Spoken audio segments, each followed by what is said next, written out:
Hey guys, and welcome back to Regrexit, Brexit England, Northern Ireland and Eastern Europe. And in Brexit England, I told a Brexiter a joke. That's where it should really start, in it. I told a Brexiter a joke. A lion walked into a bar, walked up to the bar, stood there for 7 to 9 minutes, and then said to the landlady, "I'll have a pint of your best lager." The landlady said, "That's fine, but why the big pause?" The Brexiter looked at me, scratched their head, and said, "Why did the lion stand there for up to 9 minutes?" Brexiters, eh? You're in the United Kingdom where 95% of the politicians hates your guts. They hate you like a vampire hates light. And I'll tell you why that is, right? Let's go over to Germany for a quick minute.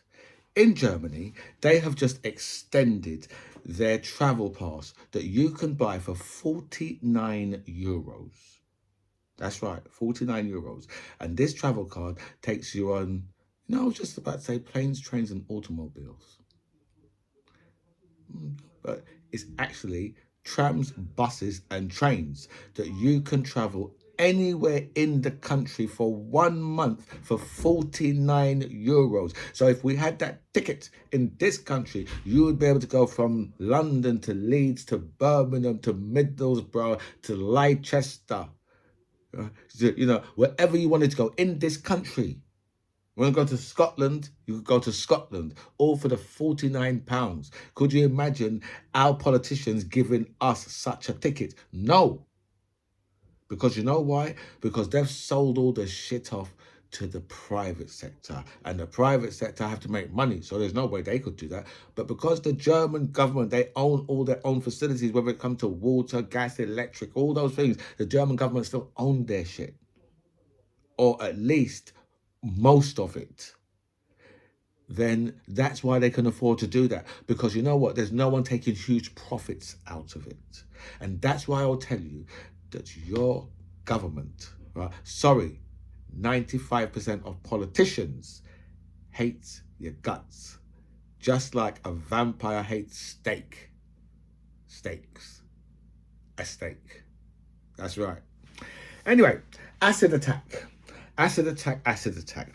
We've had acid attack. A man has thrown acid in the face of a woman and her children, but I don't think the children actually was affected, luckily. But the woman is said to have life-changing injuries, so her life is obviously going to change. And if you've ever seen someone after an acid attack, it's not good at all, because it just completely burns their face off. But so the headline could be man hurts woman in acid attack, or migrant acid attack. And which one do you think they've gone for? Migrant acid attack, because it just so happens that this man is from Afghanistan, and he came to this country in 2016 on the back of a lorry, which would have meant that we hadn't had Brexit yet. Because the French, right, the French was keeping, not letting them dinghies come over. Well, there wasn't a problem with dinghies in 2016. So they would have come over in the back of a truck, or they'd have hung onto the Euro train. So this guy, actually, he's from Afghanistan, and he came over here in 2016 on the back of a truck, and he's applied for asylum on 3 occasions. The first 2 occasions he was turned down, and then in the meantime he thought he would sexually assault someone and go around and show people little Abdul, because his name is Abdul. So he thought he'd whip out little Abdul and show some women, or something like that, because he'd been done for flashing, and he got done for a sex offence as well, which got him a 2-year prison sentence, suspended, but he had to do some type of work in the community. And then after that, that's when the British government thought, oh, this is the correct time to give him asylum, after he's committed a sexual offence in this country.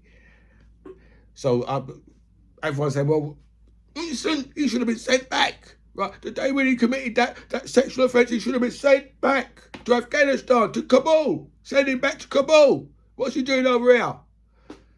See, unfortunately, there's a problem with that, isn't it? Because as soon as you mention that, you're thinking, hold on, ooh, doesn't sound right, does it? Taliban.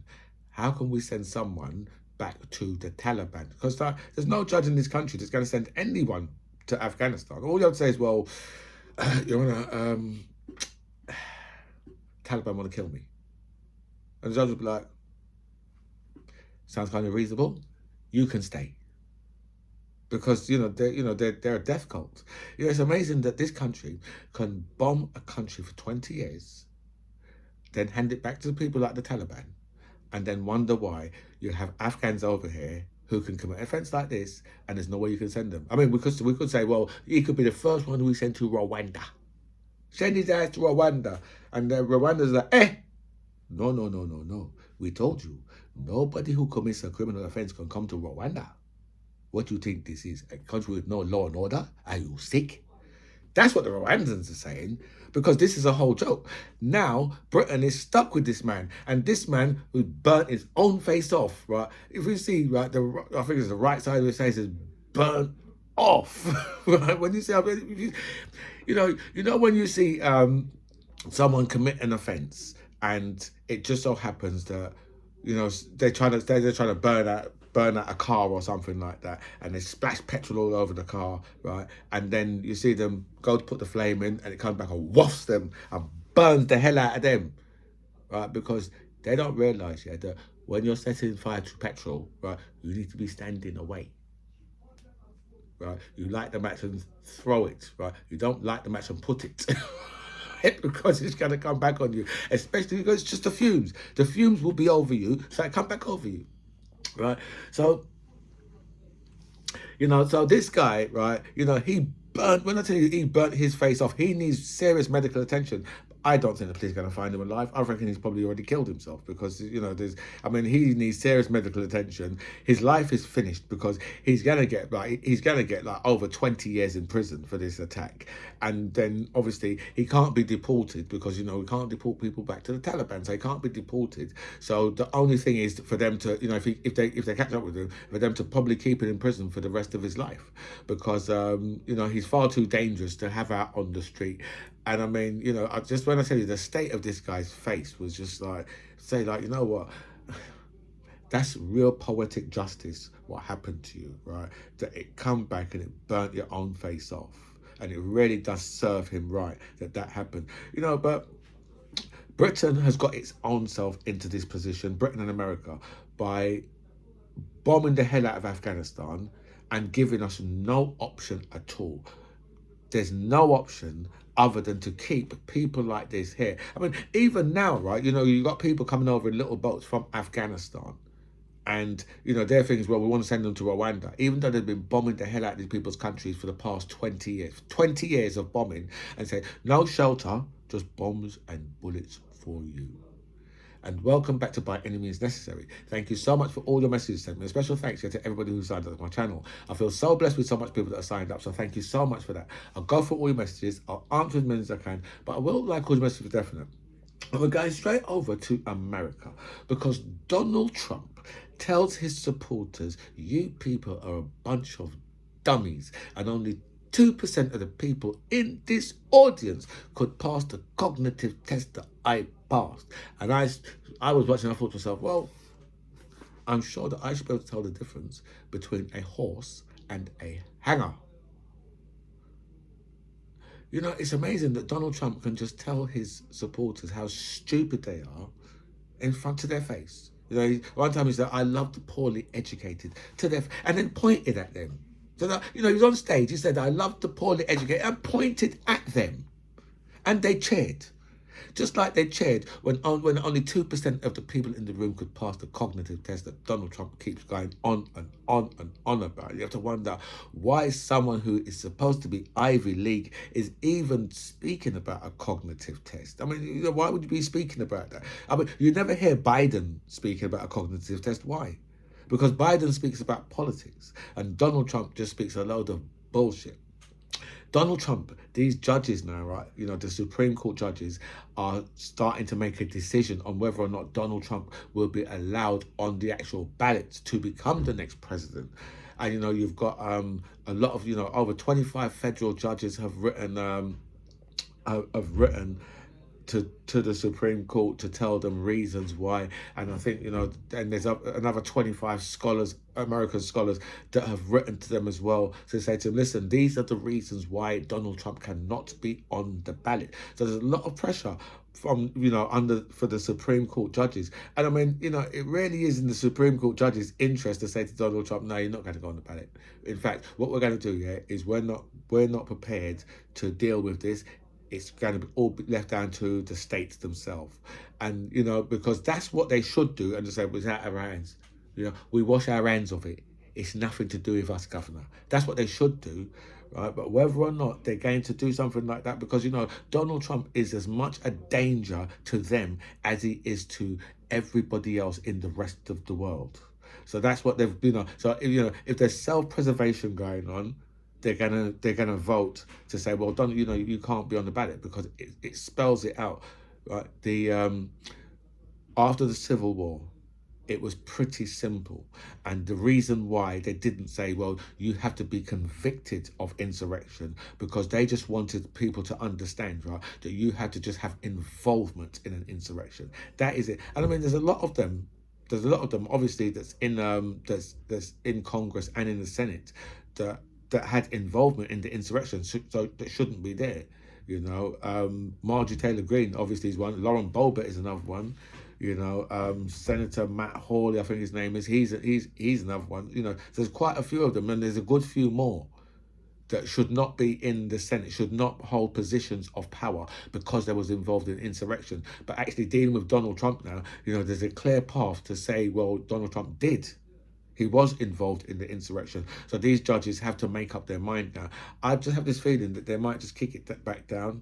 But I just, I'm getting this feeling that it's not going to be Biden and Trump in the next election, because if they don't allow Trump on the ballot, then I can't see no reason for Biden to actually be running, because Biden is running, because Trump is running. That's why Biden is running. So I can't see no reason to run. But who would take up the mantle for the Democrats? I don't know. And whether or not they would reopen for the Republicans, so that so the others can get a chance to have a go at being president as well. DeSantis or Scott.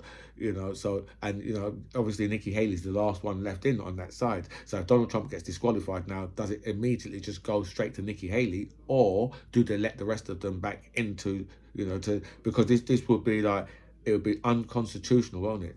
Because they've never had this situation before, and that's why when they writ the amendment after the Civil War, which was about slavery, Nikki Haley, slavery is what the Civil War was about. After they writ that in there, they knew that one day Donald Trump would come along. They knew that, and that's the reason why they did. They said, you know what? Don't worry about. They didn't put in conviction.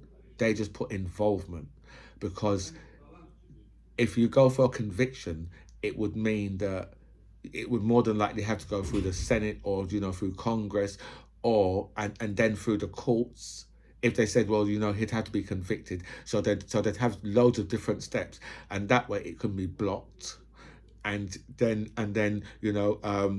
obviously his name can then appear on the ballot if they block it, right? So when they wrote it say just involvement.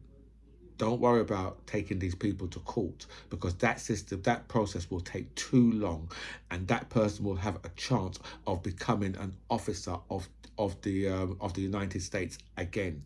So that's the reason why the way they wrote it like that, so that the states can just say no, because it's not down to Congress, and it's not down to the Senate, it's down to the states. So the states can just say, no, you was involved in the insurrection, so you are not on the ballot.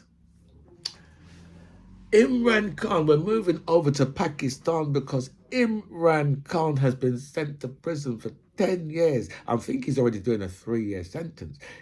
Justice has moved very fast in Pakistan. But you see, I think this is they've done it this time for for something about, you know, showing off, you know, Pakistan secrets or something like that. You know, I can't really keep up with what they've done to Imran Khan. Imran Khan's probably just thinks to himself, why couldn't it just be the time when I was just married to Jemima? What was it, Jemima Goldsmith? I think her name. What was it, Goldsmith? Was she Zach's brother, sister? Yeah, so you know, so he's been sentenced to prison for his life is just one roller coaster. I mean, from being like, you know, one of the most famous cricketers in the world to becoming the Pakistan Prime Minister and to then be sentenced to prison. But you know something, I can tell you, right, the USA should take note. And if they believe that their prime minister or their president is a criminal, then the only place for them is prison. Because those type of people, they should know better, and they should not be committing crimes, because they should not think to themselves that they're immune like certain Trumps we know. But Imran Khan, I think, I'm not sure whether or not he's got to finish off the 3 year sentence and then start the 10.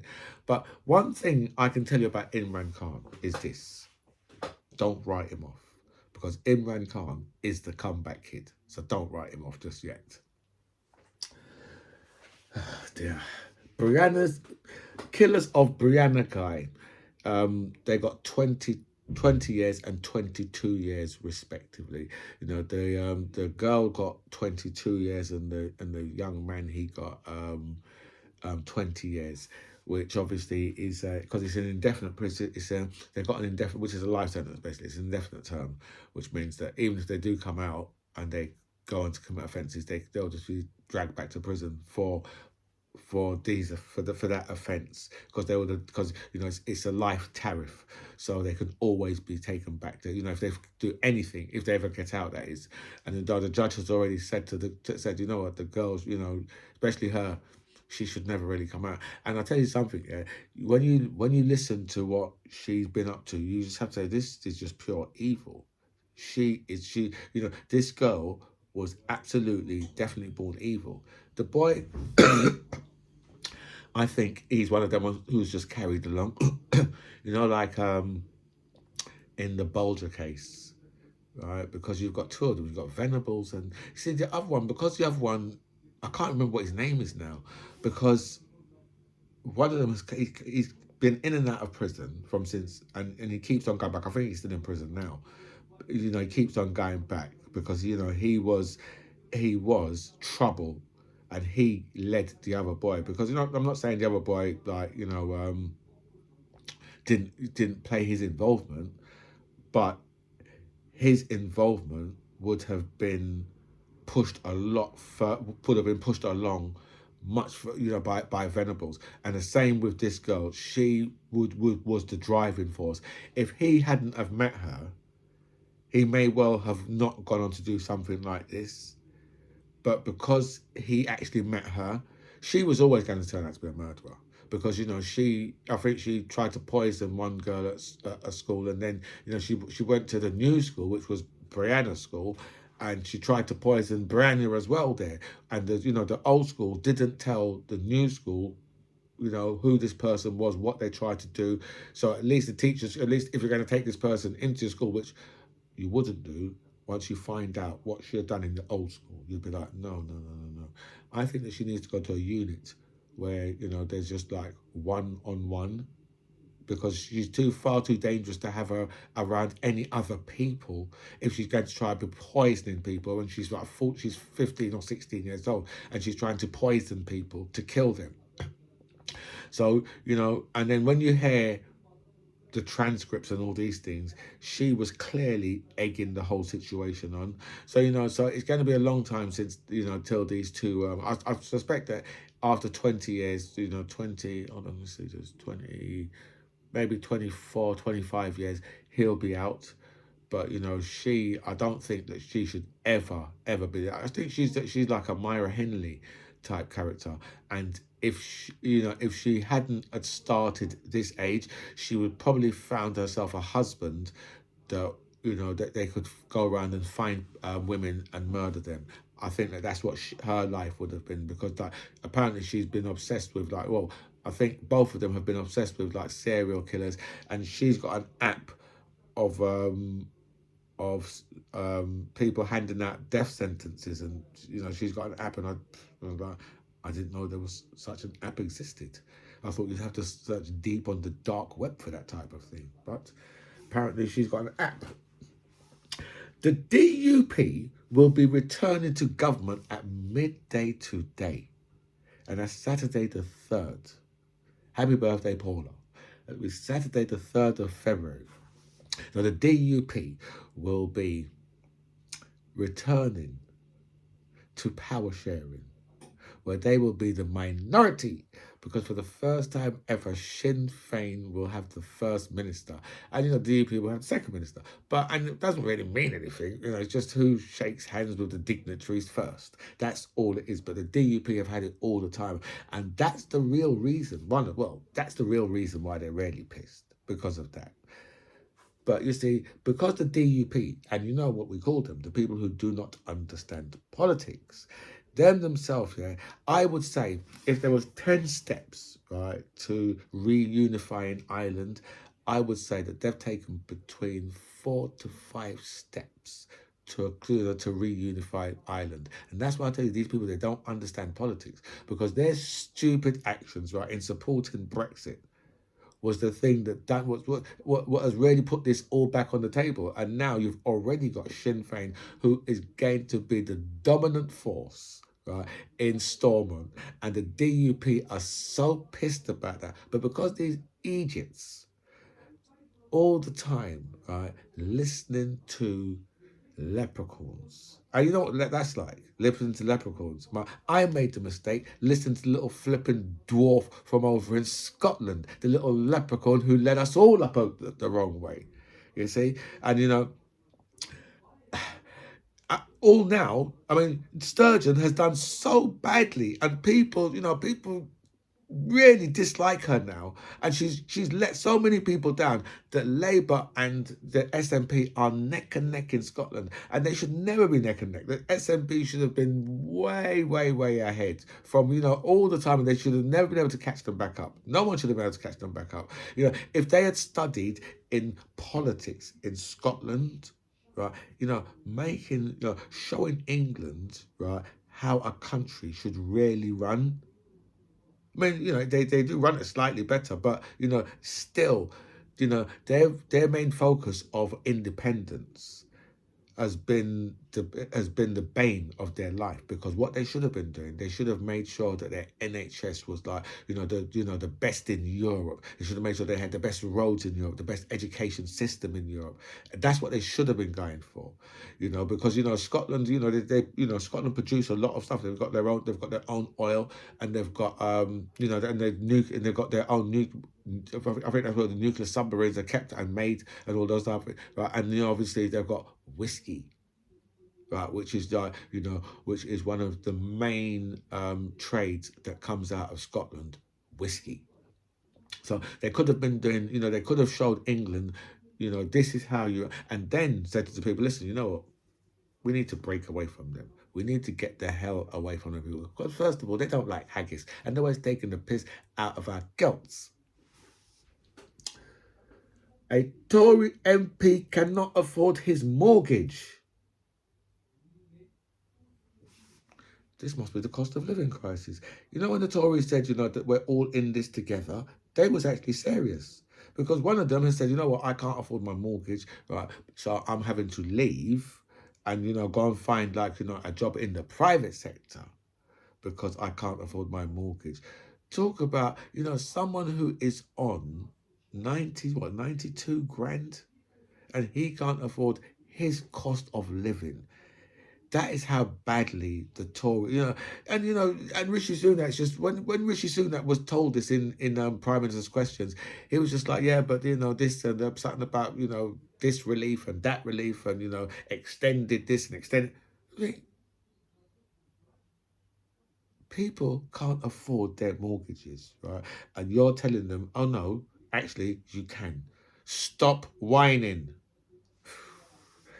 A Tory MP resigns because of his support for Israel, and because people have thrown they're throwing petrol bombs into his constituency office, and he's also had a lot of threats. And say, well, the thing what you're supporting, that's how the Gazans are living.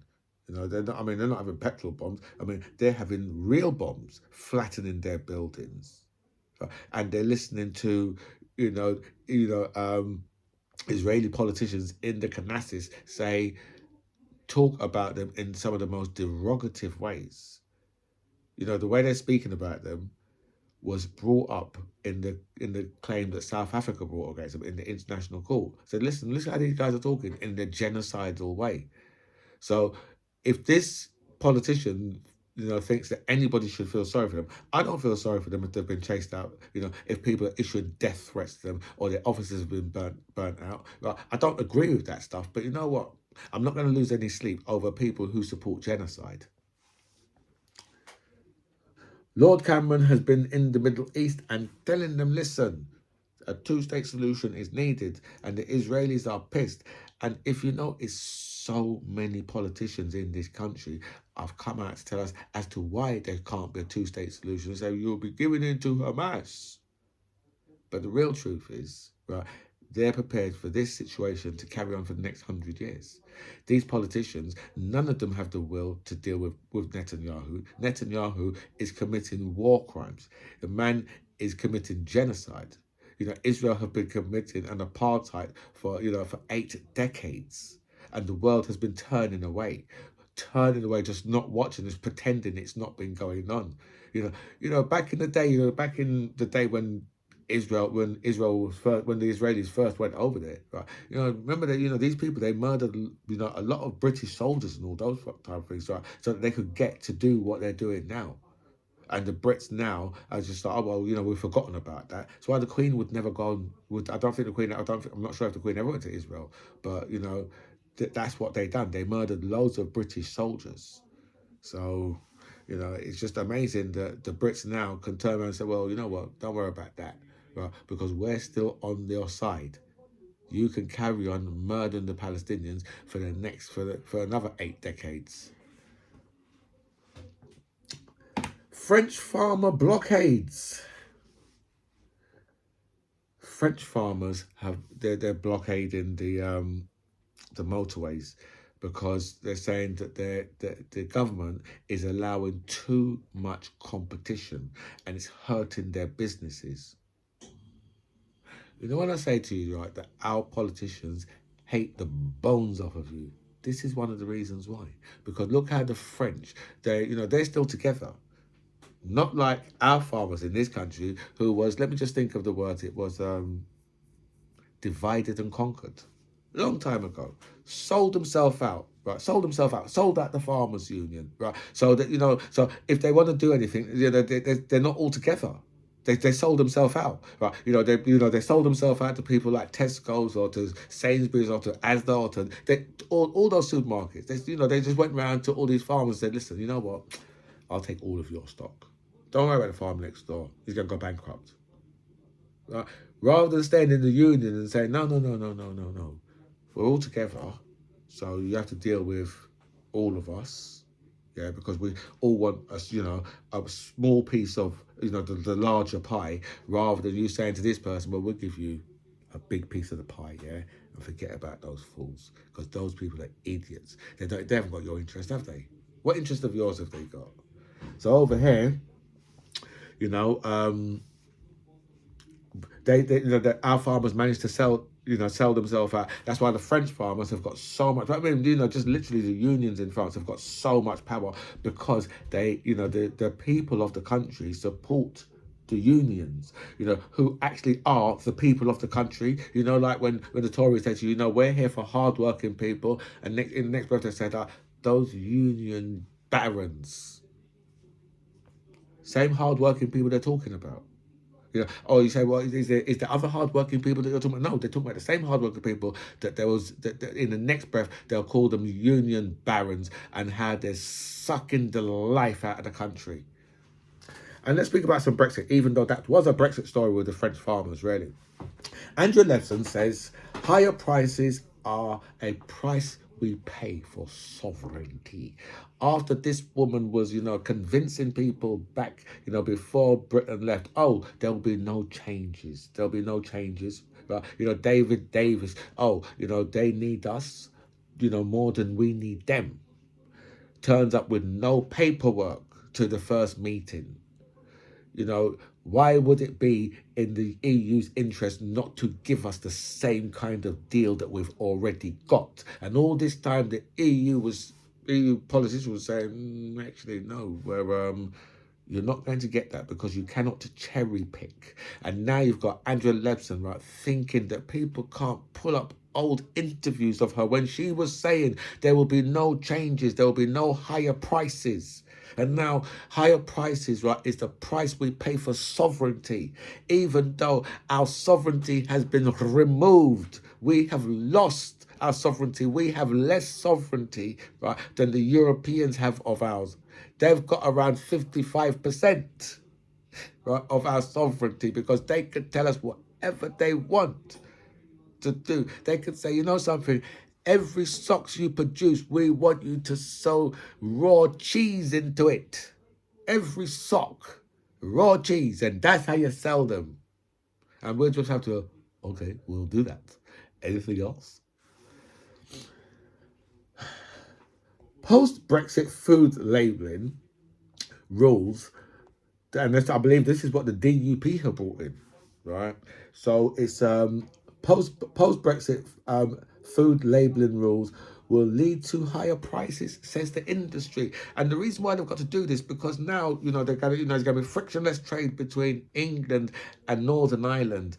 And they have to have new labelling done where they say, not for consumption in the EU, as if to say, we are animals. When they say not for human consumption, the EU's just like, not for consumption in the EU. We don't want none of your dirty food.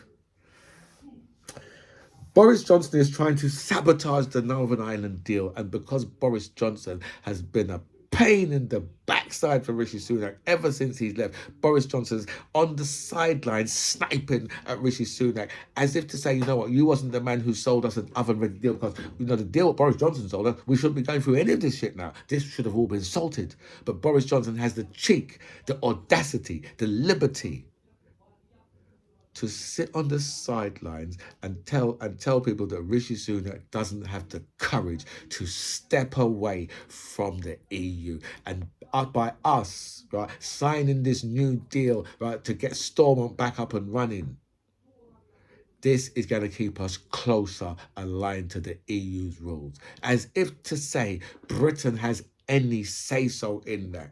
I mean, you've seen how terrible things are. And they're saying, we want to be further away. We want things to be even worse. That's what Boris Johnson's basically said. We need things to be worse. We need things to be worse. Much, much worse for the people in this country because 95% of politicians hate you. Anyway, my friends, I've got to bow out of here because this is 32 minutes in.